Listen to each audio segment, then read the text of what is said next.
দেখুন, দীর্ঘদিন ধরে তো এটা আমাদের ইসলামপুরে একটা সমস্যা ছিল, বিভিন্ন অভিযোগ ছিল। সেই হিসাবে আজকে আমরা সত্যি সেটা বাস্তব কিনা সেটা দেখতে গিয়েছিলাম সকালেই।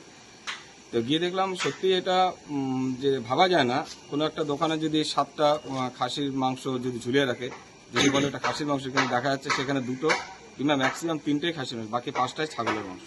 সমস্ত দোকানে এমনও একটা দোকানে গেছে যে 7টা মাংসের মধ্যে 7টাই ছাগলের মাংস।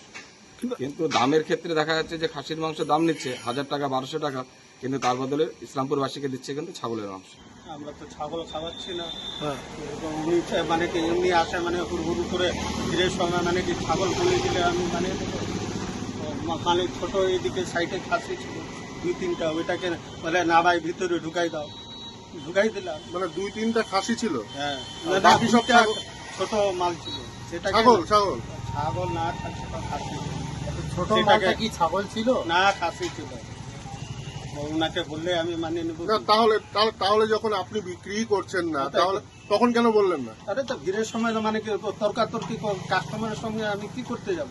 আমার চারদিকে কাস্টমার ঘেরে তার সঙ্গে ও তর্ক উনি তো বললেন চ্যালেঞ্জ করার কথা, আপনি তো চ্যালেঞ্জও করলেন। চ্যালেঞ্জ করতে আমি তো এতগুলা মাল ঝুলেছিল, তো সবগুলা তো খুলে খুলে দেখলো, তো সবগুলা কেন না ভাই? আপনি যে কয়েকটা নামাতে আপনাকে ভিডিওতে দেখা গেছে, হ্যাঁ, ওগুলো কি মাল ছিল? ছোট খাসি ছাগল ছিল না? না ছাগল কোনোদিন বিক্রি করেন না? না